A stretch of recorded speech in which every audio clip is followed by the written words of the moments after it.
Welcome to another episode of the Nashville Dads. This week we have on JD Huggins. We talk about living on a farm, balancing being authentic and promoting himself for his music career, childcare, the death of his first child, and being sober. We hope you enjoy the episode. What area of town do you live in? Because you have like a farm and you have chickens and all that stuff, don't you? Yeah, so Sweet.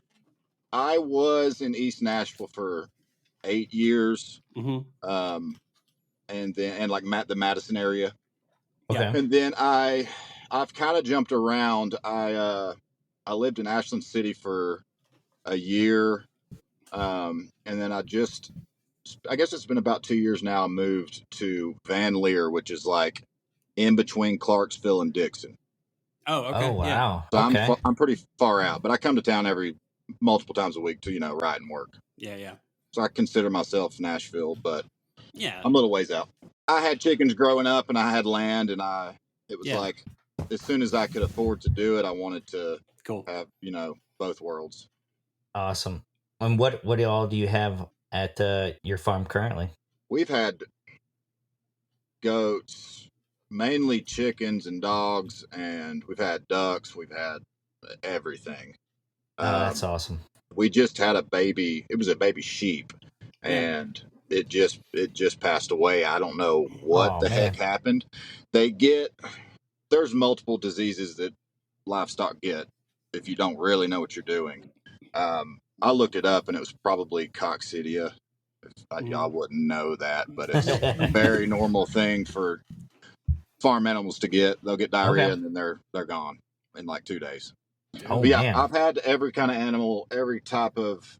Growing up, we had baby deer, squirrels. I was just like a freak about animals. Loved animals my whole life. So Where'd you grow up?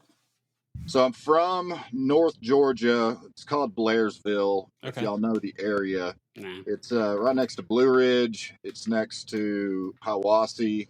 It's 2 hours northeast of Atlanta. Okay, cool. So it's right where the Appalachian Trail starts. Okay, nice. Yeah.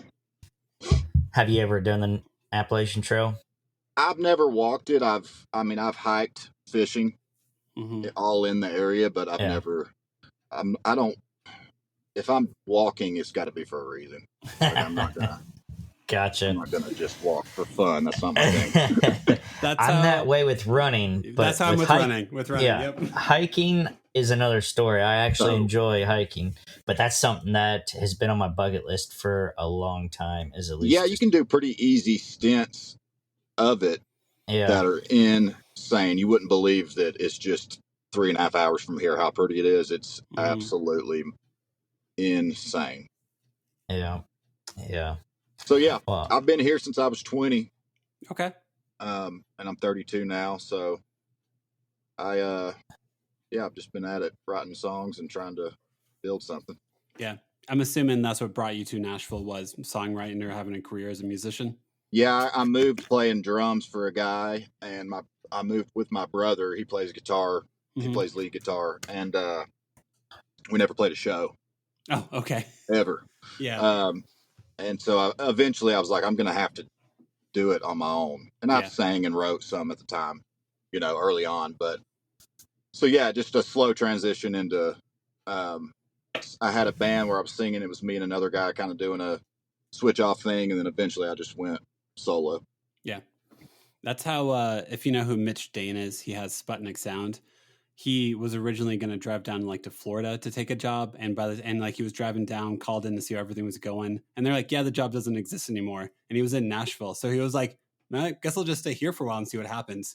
And now here he is, like 30 years later. I did an album with Mitch. Did you really? I thought you had. Yeah. He is one of the nicest, most like gentlest and gentle and like sincere people possible. It was still to this day one of the funnest experiences I've had. It's interesting because his voice is shot. Yep. But he's very opinionated. Yes. Oh yeah. Which I love. I love a producer to, give me ideas. Don't just hit record. I like somebody to help build and make the song better. Yep. Yeah. But to this day, it was still one of the funnest. It was very raw, very honest, and we just tracked live and then overdubbed some. Oh, cool. Nice. but he mixed it and then had another guy master it, and I'm super proud of it. That's cool.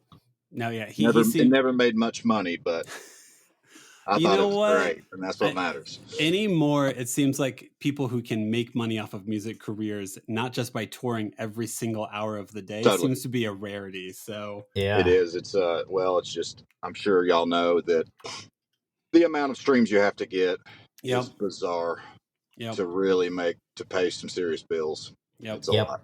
Yeah. We know from this podcast. Yeah. I always thought, I remember being, in my early 20s and seeing somebody with 400,000 views and thought they're set. They're good. Yeah. They're good. There's no way, and I know now that this is not the truth. Nope. At all. So far from it. It seems like it's almost more about like branding, like the music attracts people to your brand. And I'm like, that's not why I listen to music. That's not why I do this stuff. I mean, in a mainstream way, I think definitely your brand is almost more important than the actual music. Yep. I was talking to a buddy the other day about it. It's your image and your brand is more important to a mainstream, fan base. Audience, yep. Yeah. But the stuff I grew up on was not that. Band of Horses and, My Morning Jacket, Wilco, those kind of bands. No. It was the music. Yep, completely. Yeah. And the people were very mysterious and you didn't know a lot about them. Have you read any of Jeff Tweedy's books? I haven't. They're good. They're really cool. One of them is about him growing up in Southern Illinois and how he dealt with addiction, basically, because he was addicted to painkillers because he had horrible migraines. So he got on painkillers. Yeah. So he has one book on songwriting and one book on just his life, and he discusses a lot about like going to rehab. And like, awesome. Yeah, it's really cool. He has one story that always sticks with me of like, he was there in rehab in a circle and some guy was like telling his story and he's like, I'm just a like rocker who takes too many pain meds. And the guy looked at me and was like, hey man, you've got your shit. I've got my shit and we're figuring it out together. That's what this is about. Go. And I'm just like, that just sticks in my head of like, if I'm ever like, oh, I'm not that, like other people have it worse than me. It's like, no, man, you got your shit. They got their shit. Yeah, like everybody's got it. Everyone's got it, man. Some are just better at hiding it. Yeah, exactly. Yes. That's the simple fact. Yep. So it's the tough thing with social media.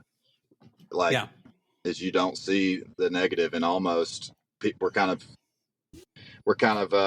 subjective to not want to see the negative if it's too much from people, which is wrong in a lot of ways. It's that dopamine hit. Exactly. Yeah.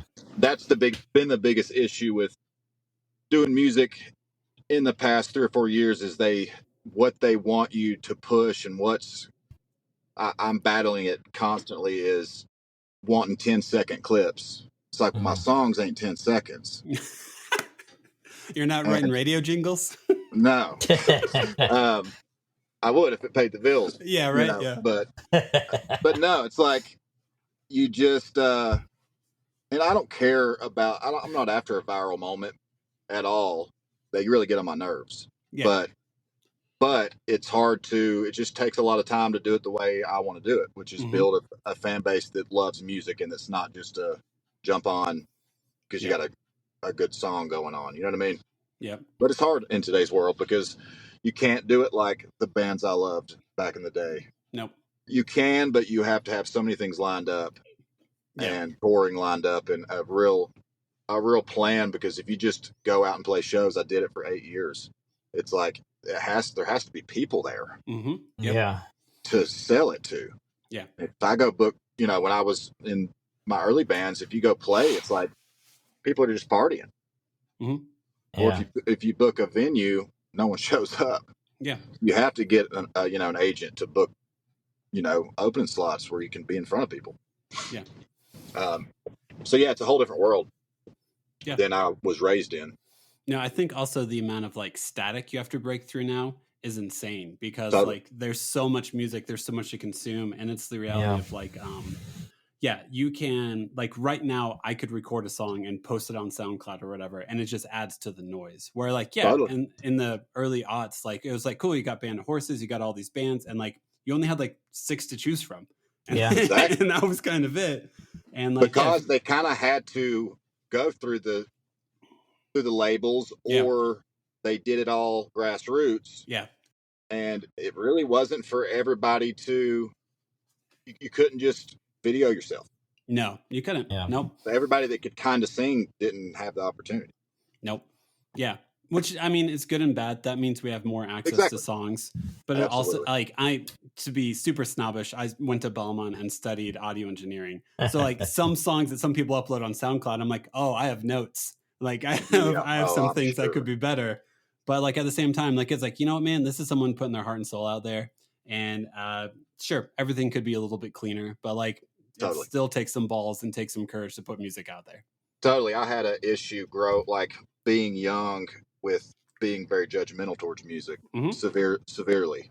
And I finally realized, even with the stuff that I really, really don't like, that maybe they just like to sing. Yeah. You know, maybe they just like to sing music, and it's not as deep as it is for me. Yep.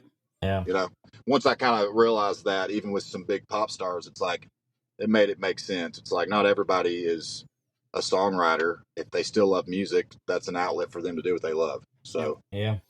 Which was still hard for me to this day. Yeah. Nope. Yeah. I listened to, there's one of my favorite bands is a band called Cursive. They're based out of Omaha, Nebraska. And a lot of their songs are about like him just basically poking fun at the fact of like, I feel like my audience wants me to get divorced or have heartache, so I write better music. and like that horrible reality of like, so if I have tragedy in my life, I write better songs. Is my audience wishing tragedy upon me so I can make better art? I mean, it's so true. You have to go through adversity. You do, and that's usually pain and trauma. Well, think about any music you like. That it's not a lot of really stuff with substance without a pretty rough story. Think of Chris Stapleton, Johnny Cash, like all of them. Oh yeah, I mean, the list goes on. Yeah. And that's the tough thing is when I see a pop guy get handed a song from a guy that's been through it, and then the guy that wrote the song doesn't really get any. Yeah. You know, I know he makes some money, but it's just tough. Yeah. To see. Then again, it's I'm proud to be a part of songs that I don't write. But I do like the guy that is going to sing it to help me write it. You know what I mean? Yeah. That's just kind of where I'm at right now with it. Yeah. I'm gonna say, what's one of your favorite songs that you've written? Probably Head Full of Monsters. It's about losing my son. It's about kind of my, my childhood up through my teens and early 20s of, alcoholism. It gave me more than selfish reasons to do music. It opened my mind that I could help people, which I never thought I could. No one thinks they can. I don't think no one thinks that they could be that for people. But in a lot of ways, I think the song probably saved my life. So yeah, probably like as far as the meaning of a song, that one for sure. Okay. That's awesome, man. I have to listen to it again. Yeah. And that was with Caitlin Curtis. Yes. Awesome. Yeah, she sang On the Hook with me. That's pretty cool. Yeah. Would you be willing to discuss? I mean, so how many kids do you have? I know you lost a child. We have two with us. Okay, cool, sweet. I don't want to. Losing a child has to be extremely hard. I want to make sure, like, if you discuss, I want to make sure you're comfortable with it. I am absolutely. Okay, cool, I tell people all the time, it's like I don't forget, so you're not okay. Cool. Subject that I'm forgetting about. Sweet. You know what I mean? Yeah. Just want to make sure. Yeah. What's it? How do you lost a son? What do you do in your day-to-day life to kind of keep his memory alive or make sure that he is still part of your family, even though he's not like physically part of your family? That's a good question. I talk to my kids about him a lot. They're young. Yeah. My 3-year-old, I'll talk to him and trying to explain my beliefs and where he's at and that type of thing. But I write a lot of songs about the experience and about him. Okay. Plenty have not been released, obviously. Yeah. But I write a lot.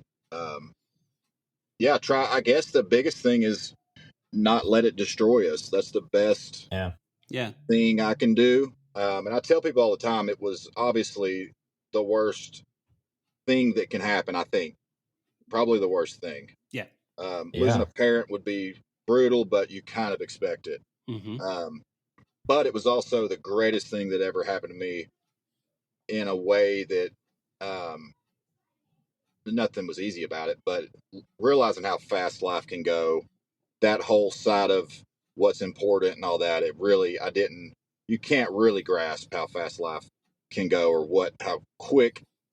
You never say it's not going to be you type of thing. Yeah. It can. Yeah. So yeah, I'm proud of getting through it. I definitely, I've never wanted or have any interest in pity. Mm-hmm. There's been a lot of people that's been through it, and I have, if you can make it, I guess my thing is if you can make it through it, you can make it through anything.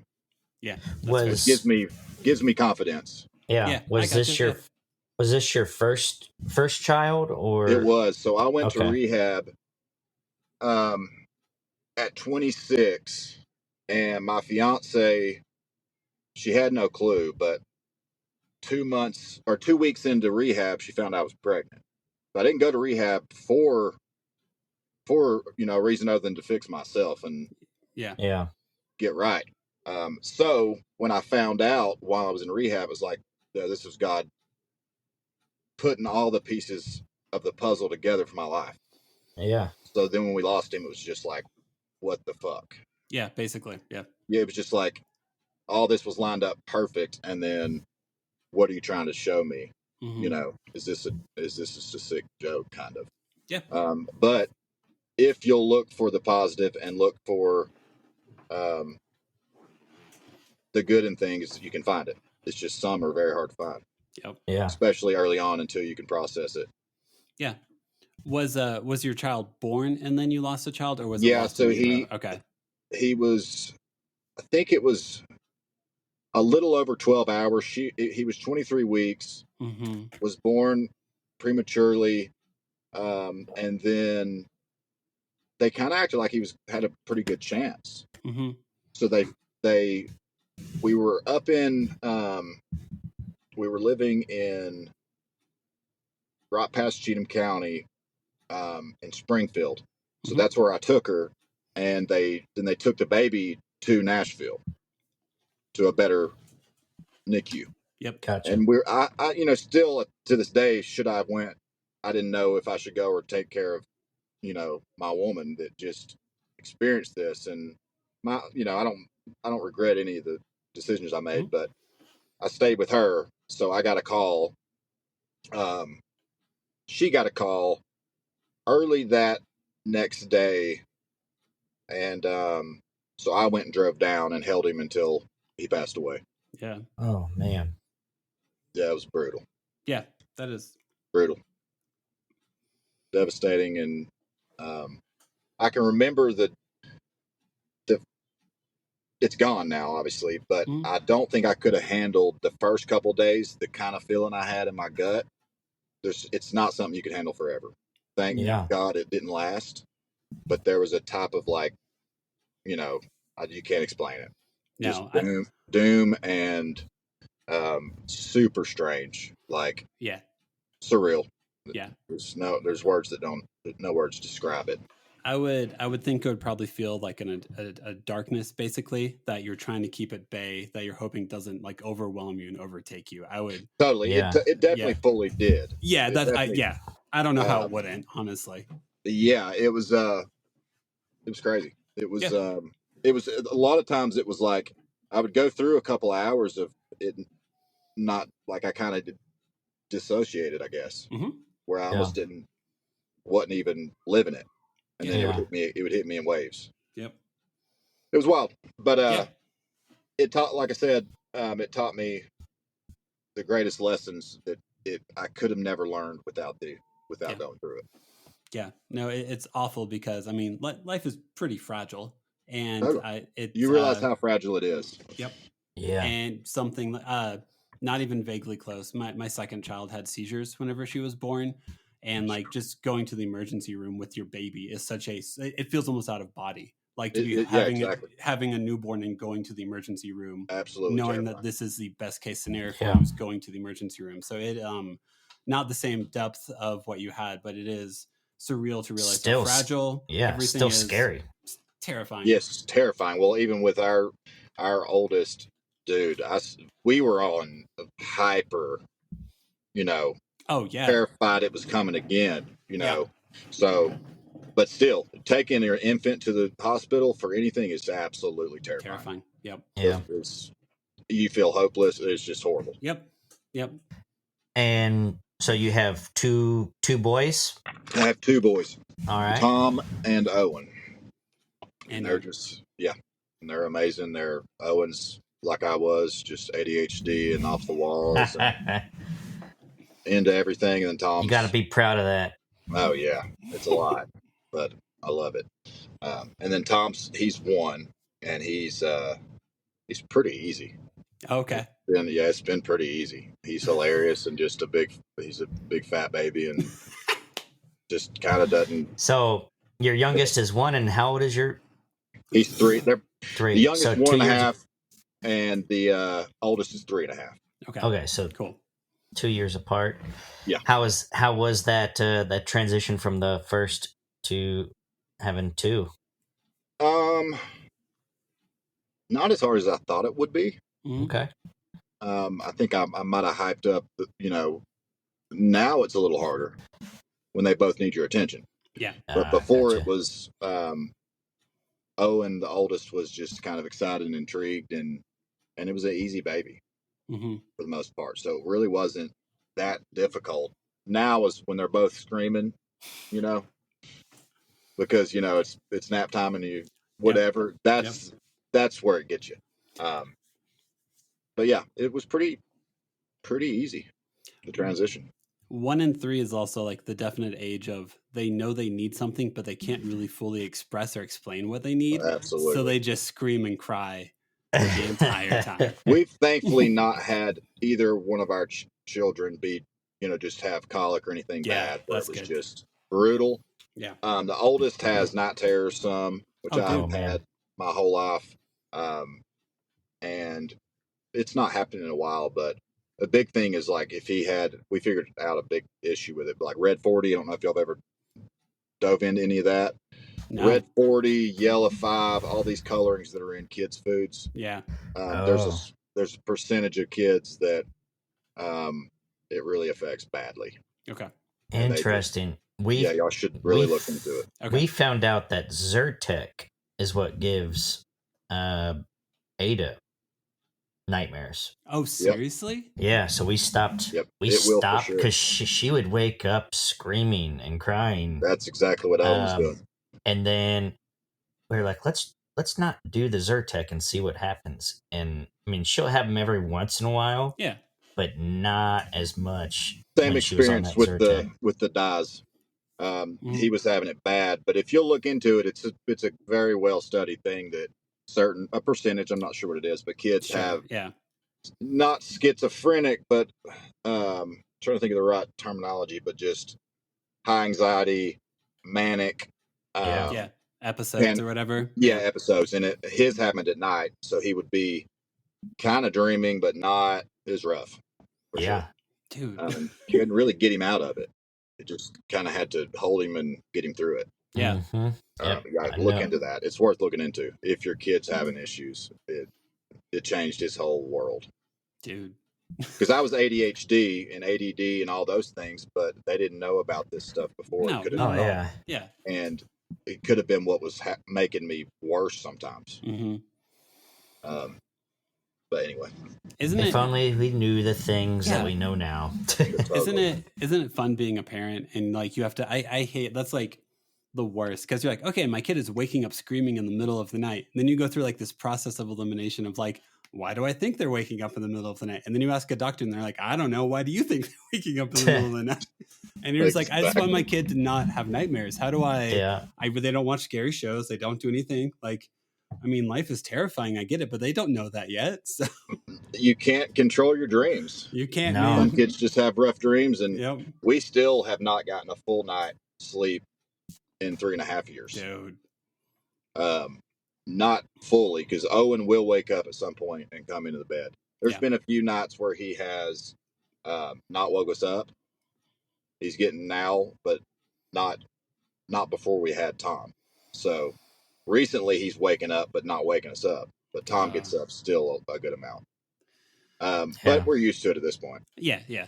You're desensitized. And we're not on 9 to 5. So if somebody gets exhausted through the week, we'll let somebody sleep in. Yeah, that's fair. Yeah. What's your wife do for a living? She does a couple of different things. Right now, she went to school for photography. She's really leaning into that. But she does like all natural baths and detoxes, and she's like very old school remedies for about anything. Okay. Like old school medication that is kind of been, swept under the rug, but it works. So she's almost like has an apothecary, or she's like an alchemist almost, it sounds like. Cool. Yeah, it's she's got like different baths to pull toxins out of your system and pull metals, and so yeah. Cool. Nice. Yeah, she's definitely jumps around and is seems like finding her foothold on what she wants to do. Nice.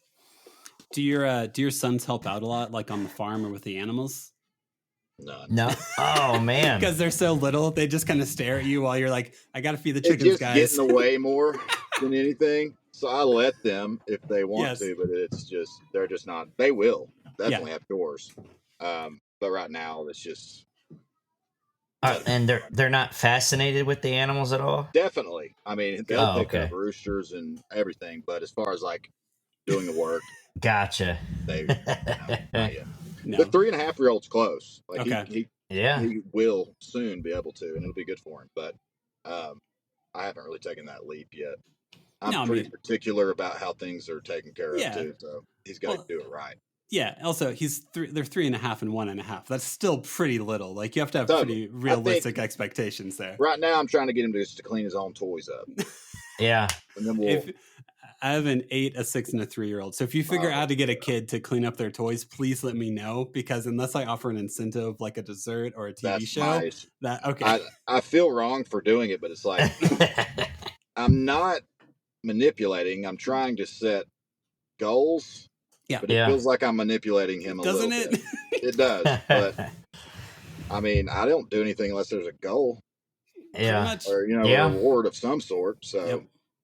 Yeah, I had the hardest time with Ada getting the little kinetic sand.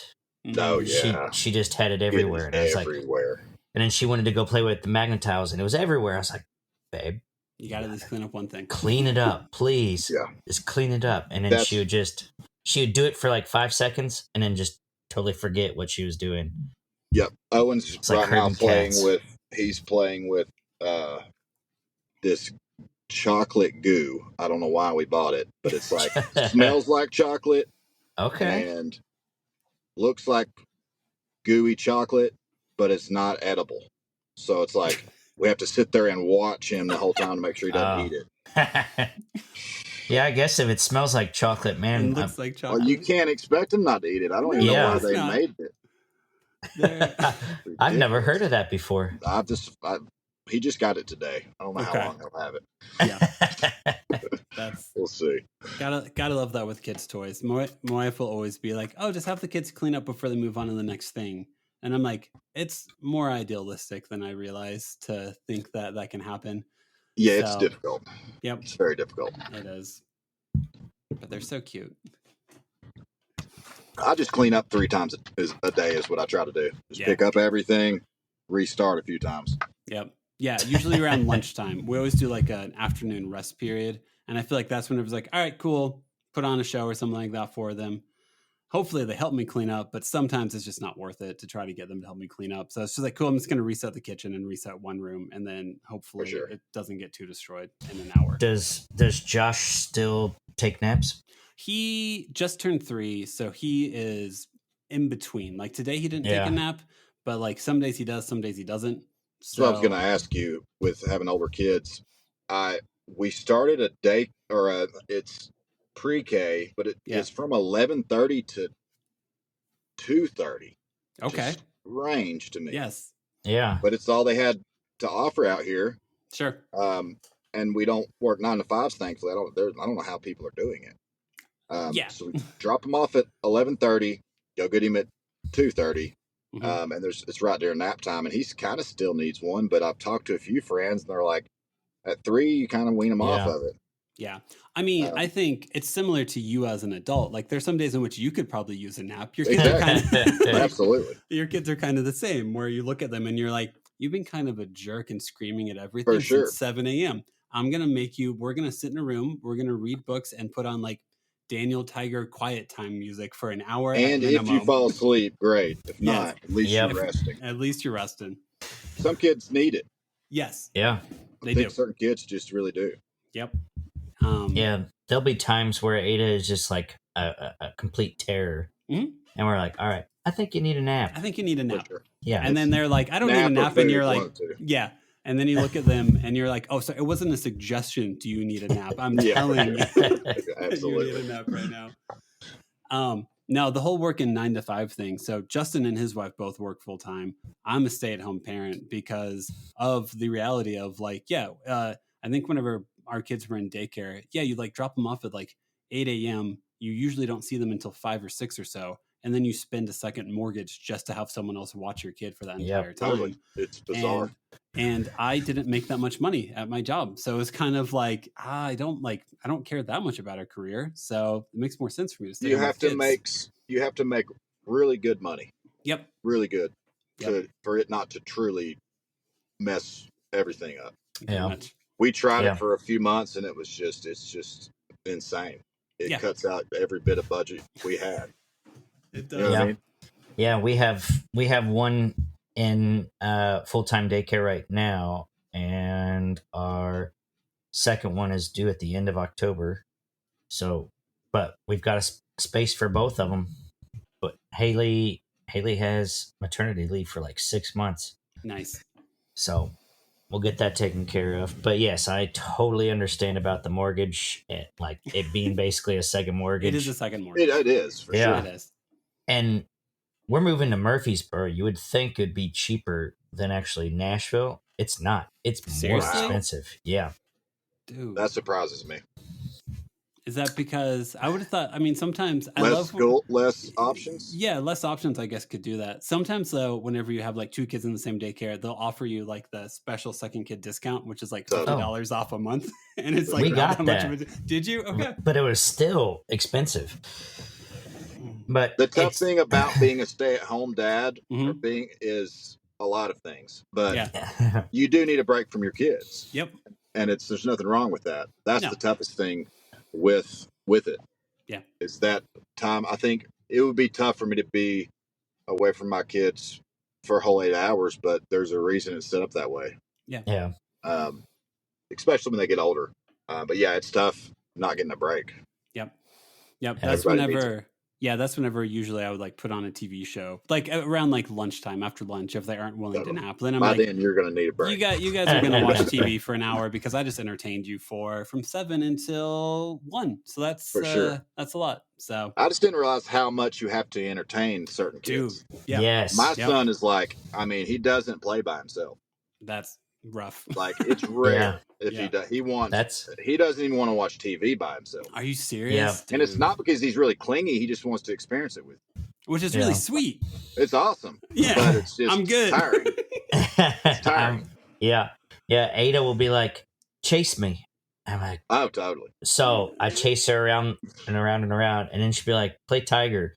So I have to get on all fours, and then she will get on the back of me like she's riding a horse. Yeah. And I have to go all around the house like that. And I'm like, it's never enough for at least it's never. Do something by yourself. For sure. That's why the like Bluey episode of Hospital, whenever dad creates a game where he can lay down the entire time while they play a game. Exactly. It makes a ton of sense. Absolutely. Yeah. But he has just exceeding expectations as far as a father and being involved. Yeah, that's true. But no, it is. I think it's one of the people always talk about like with parenting, like the things you didn't anticipate, how much you have to entertain your kids, and like It's insane. in what other relationship are you the source of entertainment? Like, Exactly. I don't know why I didn't realize that it was going to be that way. Genuinely. Well, I didn't feel think like I was having that much like with my parents. I feel like they were not entertaining me It as a changes, kid I as think. mine much. certainly didn't. with age, I think's what it is. Yeah. Because I didn't remember 3. Yeah, By the That time is I true. was 7 or 8, they No. weren't entertaining me. No. No, I had no, moved not on at to all. something else. So I guess it lasts for the first few years, and we should Yeah. enjoy it. Yes. But still, I mean, it's funny though, because like JD, you entertain people for like that's part of your living is going out and Totally. performing for people to entertain them. And then you probably look at your kids and you're like, do you want me to play a set? Like, what do you want? They don't want to hear. They don't want to hear no music. They do. Really? They No, not. They'll listen to we'll listen to like praise and worship, and they'll dance and stuff like that to that. But no, I mean, I'm always writing, so that's the issue. Is like they want me to put it down. Okay. Is what it is, because I'm always picking and messing around with something. So they're not getting my attention, is what it is. I gotcha. Yeah. So I was going to ask y'all. I found out about y'all through Ricky Young. How did y'all link? Have y'all known him for through who? Ricky. Oh, Ricky Young. All right. So So here's how the connection worked out. So we had on Ron Pope. Ron Pope had a really good time, and I was like, "Hey, man, how we normally get new guests is we're like, hey, if you know anyone who's a good dad who you think would want to talk, send them our way." So he sent us Jerry Pentecost, who I feel like everyone who's a musician in Nashville knows Jerry Pentecost. I know Ron, but I don't. Oh, do you? Know Jerry. Okay. Jerry's a drummer. He's toured with like he was an Old Crow medicine show. Oh, I know exactly what you're talking about. Yeah, has dreads. He played at Five Spot for years. Yes, Yep. Sick and he's still DJs and opens. He DJs for the Preds. He just did a tour with I think Soul Asylum. He's toured with Bob Dylan before. Like, dude hustles constantly, and he's awesome. Good. So Justin's favorite band is the Wild Feathers. So I knew that Jerry had connections to the Wild Feathers. I also went to Belmont with like Mike Harris, who played with Chris Stapleton and plays an Old Crow now. I know Big Mike very well. Everyone knows Big Mike. Big Mike. And I love that dude. And Brett Moore lived in the same dorm as I did, like freshman or sophomore year or so. Nice. So multiple. Multiple connections through. And so one day I was like, "Hey Jerry, do you got Ricky's number?" And he was like, "Yeah." And I was like, "All right, cool." So Justin's birthday is coming up in October. Do you think if you give me Ricky's number, I'm going to try to get him on the show and surprise Justin? And like once he shows up to the studio, I'm going to be like, "By the way, it's Ricky today." So that's awesome. We ended up getting it all worked out, and Ricky came on and did an episode. And Justin, you and Ricky have you're actually like legitimate friends now, aren't you? Yeah. Me and Ricky? Are y'all two? Yeah. So at the very end of our episode, we were walking out of the studio, and I was telling him about my job, which is I'm an operations manager for a landscape company. And he was like, "Dude, do you do lighting?" I was like, "No, but we're looking for somebody." So he does his own Young's landscape lighting. So he does subcontractor work for us now. I knew he was doing. That's awesome. I knew he was doing some on the side. Yeah. So, I mean, him being one of the lead singers of my favorite band, and then we worked together, but we've went to baseball games. I went to his birthday party. So it's awesome being able to do that. He's as good of a dude as I've ever met. Oh yeah, man. So my brother tour managed for them for the beginning of their careers. So I know them all very, very well. They're all incredible dudes. I knew Ricky before he was in the Wild Feathers. Okay. My brother's really, really close with all of them. I love them all, and we're all friends. But my brother was really close with Ricky for years. So yeah, that's how I found out about y'all. Yeah, man. Seeing Ricky on. Yep. Now, I mean, he seems like an awesome dude. All the Wild Feathers guys just seem like super genuine, super happy just to be playing music, which they really are. You seem similar. Like if you're able to go out there and play a show and someone shows up, you're like, hell yeah, this means a lot. So exactly. Always want to support. I have, and they have also played a lot of shows early on to nobody. Yeah. So you know what it means to have people there wanting to hear your music. It means a lot. And it takes a lot of work to get there. It does. Yeah. Yep. Takes a lot of work. Yeah, the grind and the grit. Yep.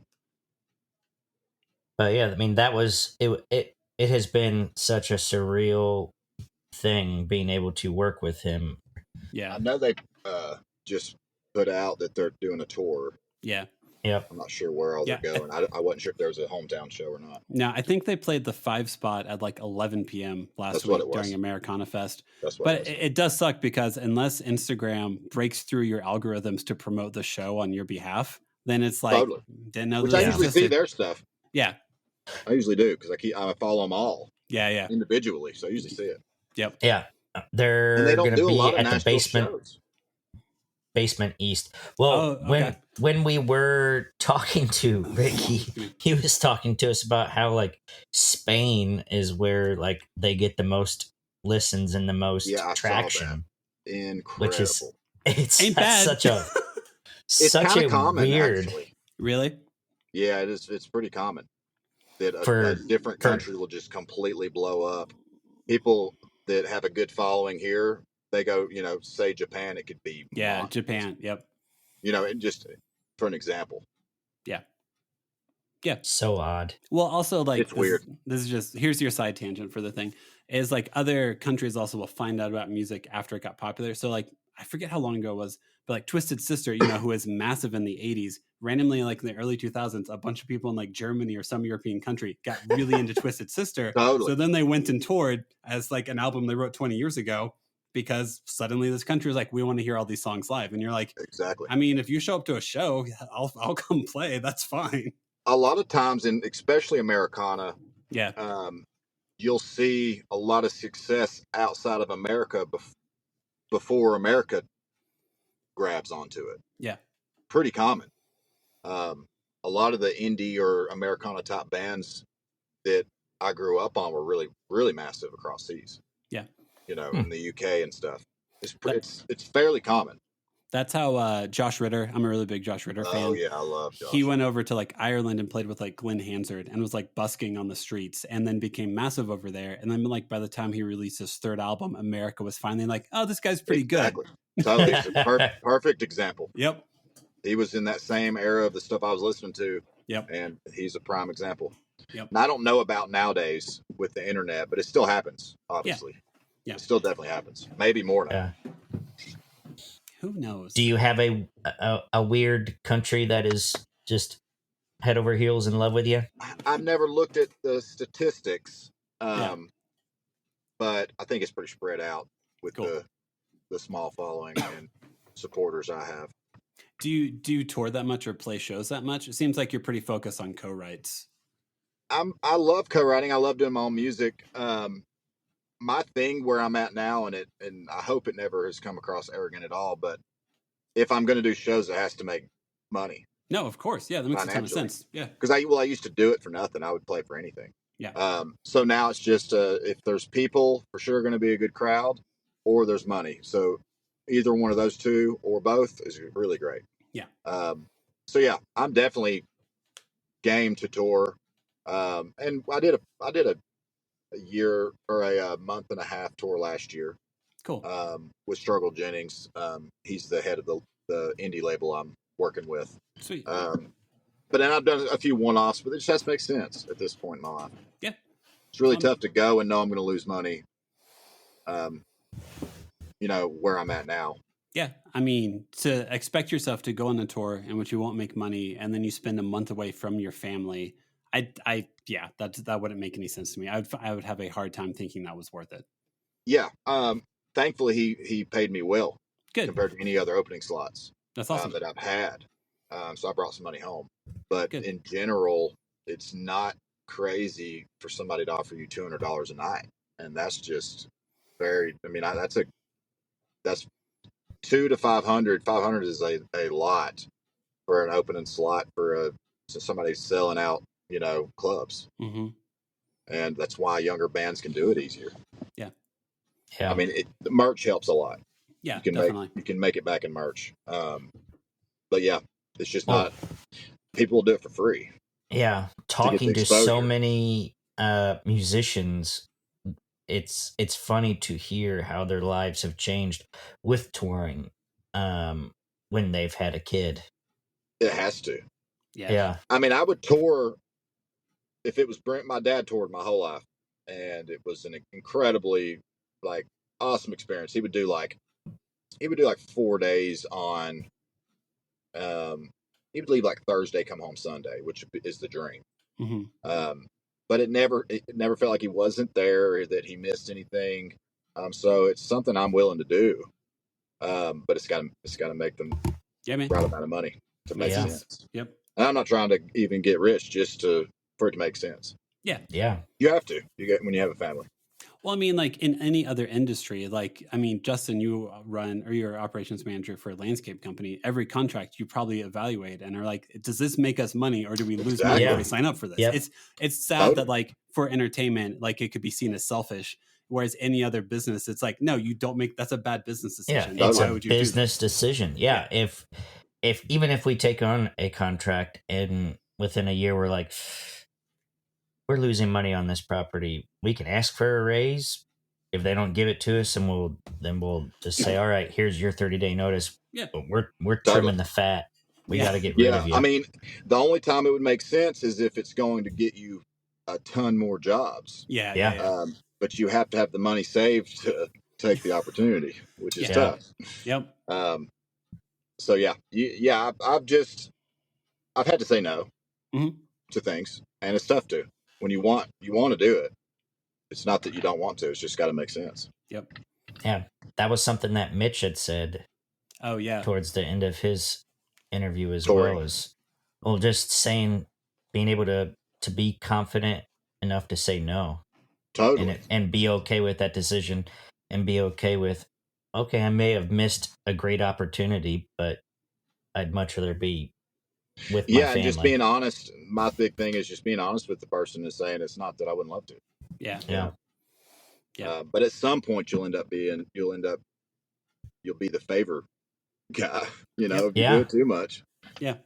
Which I was that and was willing to be when there was no, real bills. Yeah. You can. Yep. When you're young. And same with being a session player. You can, when you're real young, you can do it. You can do it for $100 a night. But when you start having kids, that ain't cutting it. Not so much. Now, whenever I graduated Belmont, it would have been like 2010 or so. And I wanted to do studio stuff, wanted to be a producer. But like no one, like people are just doing stuff in their home studios and not paying anything. And I was like, well, I have like 6-figure student loan debt. Like I can't pay off student loans with good intentions. So for sure. Like I got jobs at like News Channel 5 and like odd jobs and stuff like that, because the reality is it's like, yeah, I could work 30 hours a week doing a job that pays me nothing and then still look at my pile of bills and realize I can't do anything about it. And it's frustrating. Yeah, man. A lot of people, you have to have there's no other options mentality, and you might lose your house in the process. Pretty much. And thankfully I built something with the help of other people that I can just grow it from here. Yeah. Because before, like in my older bands, you would get a little bit of traction somewhere and it was just very difficult to keep it going. And it's tough. So thankfully I've got something a base to start growing. Yeah. That's the hardest thing. Same with being a producer, having a base that you can, there is some income and be able to grow it. Yep. See the light at the end of the tunnel. That's the hard part. And so much of it is based off of things completely out of your control. I mean, if you got parents that are willing to help. I did not. And I didn't. So I had to figure it out. Yeah. But that I see it a lot with kids that move to town and their parents, when you don't have to worry about bills, you can go do stuff. It's really fascinating how that's, I remember that my freshman year at Belmont being like, I didn't have the money to buy like Pro Tools or something like that. But like everyone else in my dorm room, their parents paid for a new computer and for Pro Tools. Absolutely. And I'm just sitting there and I'm like, well, that's an advantage I don't have. Yeah, you saw it a lot in Belmont, I'm sure. Pretty much. Yep. Yeah. So for sure. It's fun being middle class at a private school in the South. Anyway. Oh, I bet. You ain't kidding. Nope. Justin, should we, for the sake of time, should we start wrapping down the episode? Yeah, let's do it. JD, could easily talk to you for like another hour or so. Really appreciate your authenticity. Yeah. And, yes. Yeah, man. Like I I listen to a lot of artists who write music that's authentic to who they are and their life experience. So thanks for letting us into your world for a little bit and just letting you know, like, about your life, what keeps you up at night to some extent, and what it's like being a dad. That's a long tirade to say thank you to you.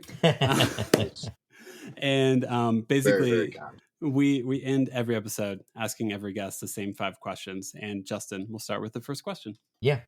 So did you have any backup names for your 2 sons? No, I don't guess we did. Really? Okay. My youngest is my granddad's name, Tom, and then I think Kate she picked Owen. We might have had a couple, but I can't remember. Gotcha. Yeah. Nice. Next question. Do you have a favorite TV dad? A favorite TV dad? Yeah. It can be one that like you had as a kid growing up, or one that now you're like, oh, that's a good dad. I should try to be like that person. Oh, that's a really good question. I don't know. Do people have a hard time answering? Yeah, sometimes. Yeah, you're good. I'm trying to think of. I'm just brain farting on good dads. There's a bunch of them. Hold on. I'll do a backup question. What do you have a go-to replacement curse word, or do you still like just curse in front of your kids? There you go. I unfortunately do some, but I completely veer from the F word and GD. I'll like shit will slip out. My parents would say shit and ass and damn some, but I avoid certain ones for sure. Yep. I remember the first time my dad said the F word, I was probably 20, and it just shocked me. So thankfully I had a very good example of grammar. My mom, I didn't hear her cuss until I was in my 20s at all. Okay. Nice. Yeah. Awesome. All right. Do you have a least favorite kids show that your kid watches that just drives you insane? Cocomelon. It's so bad. Oh yeah. It's the worst. It's rough, but my youngest is like it's in a trance. So if you would like need 10 minutes, dude, it's insane. Yep. There you go. But yeah, that one. It's basically crack for children.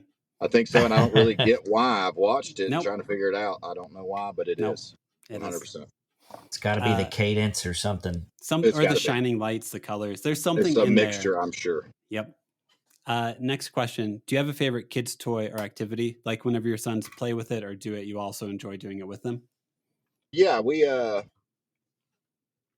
and my son wrestle a lot. I like to wrestle with him. We like play fight. We go fishing some, just play at the creek.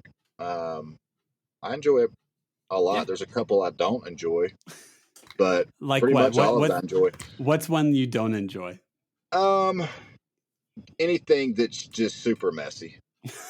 It's not that I don't enjoy it, but it's just like the magnetic sand. Dude, kinetic sand is the worst.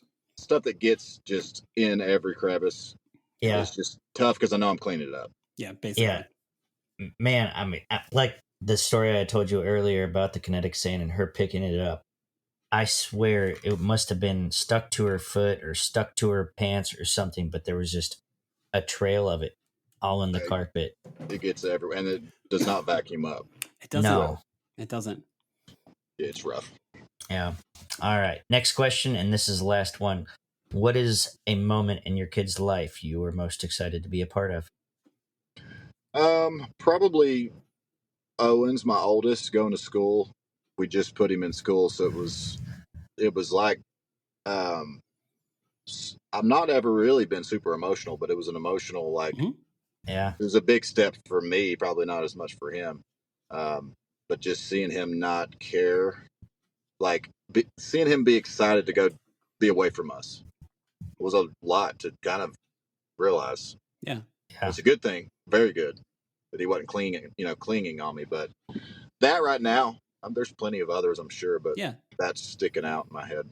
No, I mean, I think when you put your kid in school or kindergarten or anything like that, it makes you a little bit more in tune also with like the community that you're around. Massively, which I'm very keen on it being the right environment. Yeah. You know yeah. I mean? This school is I think it's only 5 kids. Oh, dang. Oh, yeah. wow. And there's 4 or 5 teachers. So Yeah. it's very hands-on, and he has not had a one day he wasn't loving it, which That's awesome. yeah, the thing is an 8-hour long school day, I think we would run into issues, Sure. or they would. Mhm. But it's good they start them out, Yeah. not a full day. Yeah.